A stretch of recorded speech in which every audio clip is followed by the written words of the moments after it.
Welcome back to Grammar Grade 7. This is Unit 1, Lesson 6, and it's the last lesson of the unit.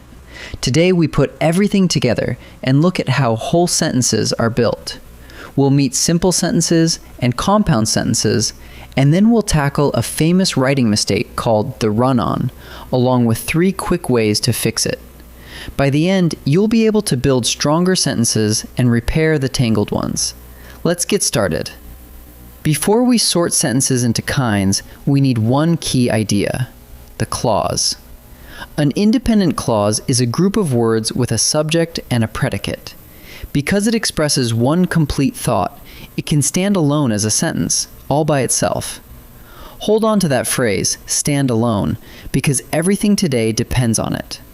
Simple sentences, compound sentences, and even the mistakes called run-ons are all just different ways of handling these clauses.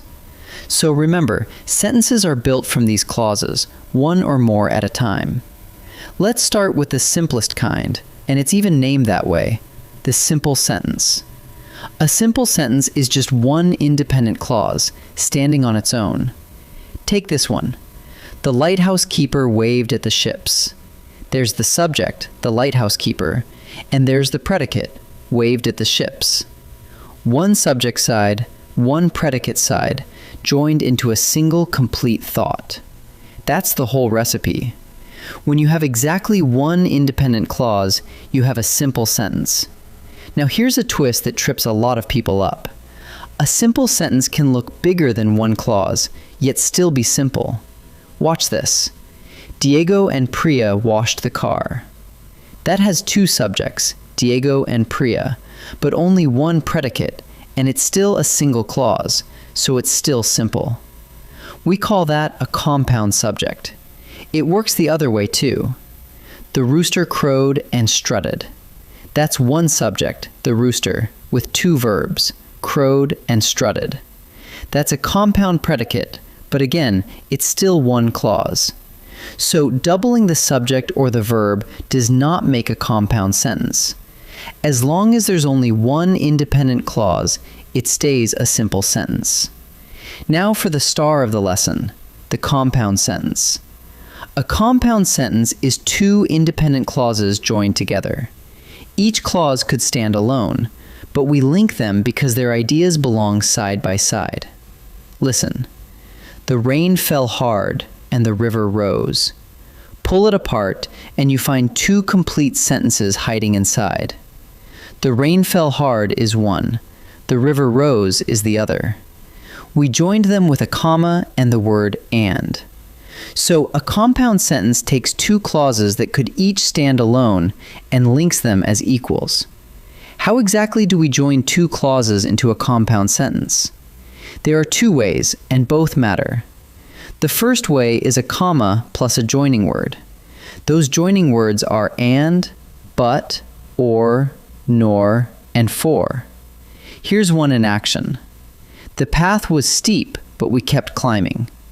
Notice the comma, then the word but, linking the 2 clauses. The second way is even simpler, a semicolon, all by itself. The sky cleared, the stars appeared. That semicolon does the joining with no comma and no conjunction at all. One rule ties both together. Each half must still stand alone as its own sentence. Now, let's meet the mistake this lesson is really about, the run-on sentence. A run-on happens when 2 independent clauses are jammed together with nothing to join them properly. Look at this. The bell rang. Everyone rushed out. Can you feel how it crashes from one idea straight into the next? There are 2 full sentences in there. The bell rang and everyone rushed out. But there's no comma and joining word, no semicolon, and no period to separate them.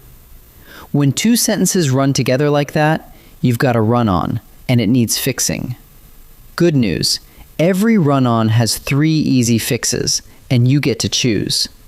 The first fix is to split it into 2 separate sentences, with a period between them. The second fix is to add a comma plus a joining word, like and, but, or. The third fix is to join the 2 halves with a semicolon. All three do the same job in different ways. They give the clauses a proper boundary, so the reader can tell where one thought ends and the next begins. Let's watch all three repair the very same run-on. Here's our run-on. The campfire crackled. We told stories. Two clauses, nothing between them. Now let's fix it three ways. Fix 1. Split it. The campfire crackled. We told stories. 2 clean sentences. Fix 2. Add a comma and a joining word. The campfire crackled, and we told stories. Fix 3. Use a semicolon. The campfire crackled. We told stories. Every version is correct. Same idea, now expressed as proper, complete sentences. Pick whichever fix fits the rhythm you want. Let's practice. In this first set, decide whether each sentence is simple or compound. Remember the real question: how many independent clauses are joined? And watch out for compound subjects and compound verbs, which keep a sentence simple. Pause the video and choose before I reveal the answer. The kitten pounced and the puppy chased.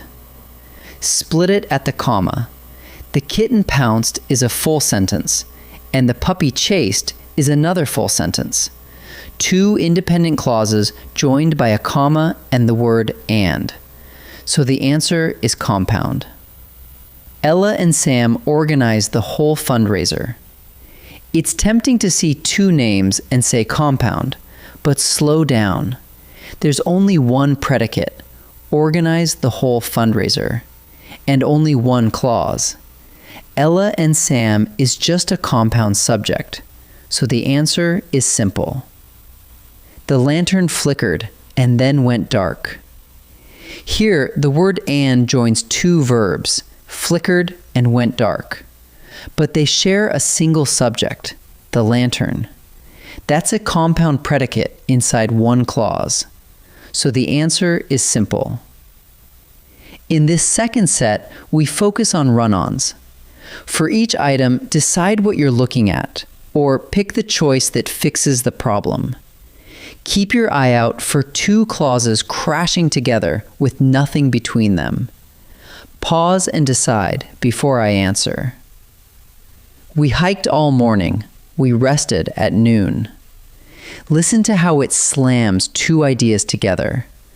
We hiked all morning is one clause. We rested at noon is another. And there's no comma and conjunction, and no semicolon between them. That makes it a run-on. So the answer is run-on sentence. The movie ended, and the crowd applauded. Check the join. 2 independent clauses, and between them, a comma plus the word and. That's exactly how a compound sentence is built, so nothing is wrong here. So the answer is compound sentence. The phone buzzed. I ignored it. This run-on needs a real boundary between its 2 clauses. The first choice adds a comma and the joining word but. The phone buzzed, but I ignored it. That fixes it cleanly. The second choice just adds a word and leaves the clauses jammed together. So the answer is the first choice. Let's gather everything up. A simple sentence is a single independent clause, and it stays simple even when it has a compound subject or a compound predicate. A compound sentence joins 2 independent clauses as equals, using a comma with a joining word, like and, but, or nor, or for, or else a semicolon. And a run-on is what happens when 2 clauses are crammed together with nothing between them. You fix it by splitting it, by adding a comma and a conjunction, or by using a semicolon. That wraps up Unit 1. You can now build sentences, spot the fragments and run-ons, and repair them with confidence. Wonderful work. I'll see you in the next unit.